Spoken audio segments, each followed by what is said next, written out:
right. John 4:24 tells us that God is a spirit. Right.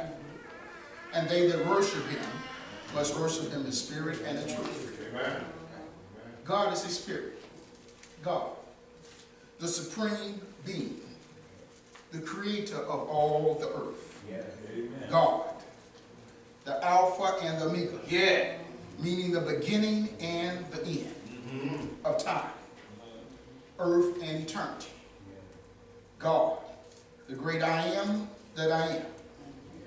I am convinced that life on this earth imitates the spirit world. Yeah.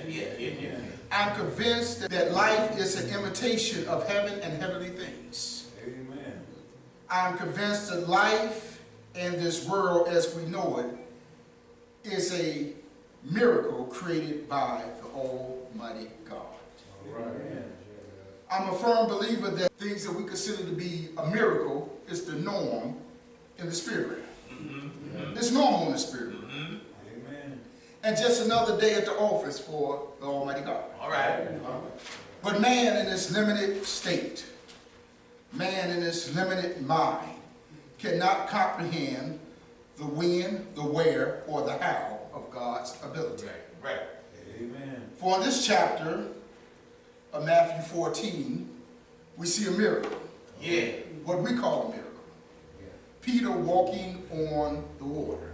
Yes, sir. Verse 27, but straightway Jesus spoke to them, saying, be of good cheer.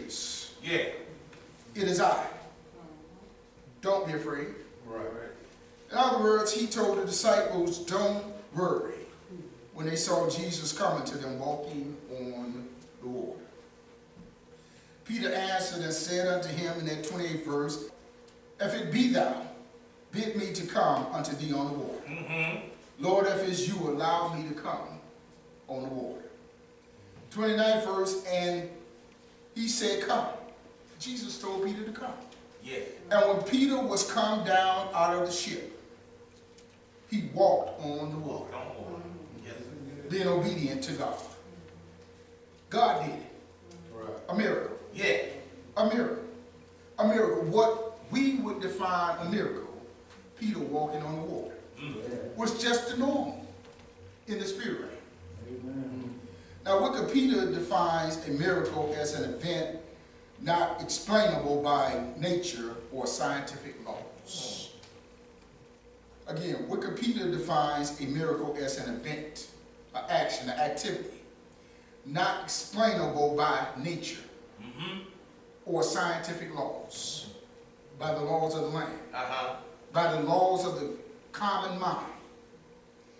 Wikipedia defines a miracle, such an event may be attributed to a supernatural being, a deity, magic, a miracle worker, a saint, or a religious leader.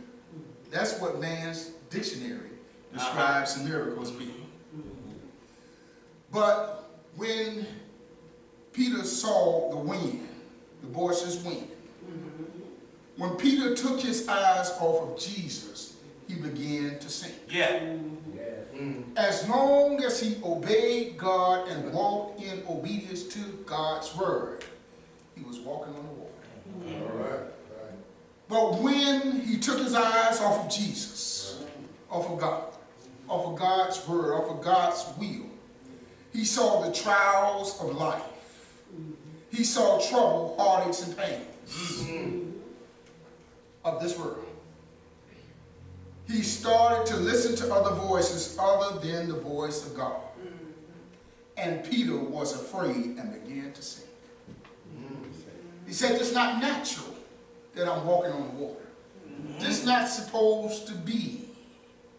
And he took his eyes off the source that allowed him to walk on the water. And he began to sink. I'm here today to tell you, don't become afraid. Don't let your heart fail you for fear. All right. Just keep your eyes on the Lord and hold on. Yeah. For Peter cried, saying, Lord, save me. Help me, Lord. Yeah.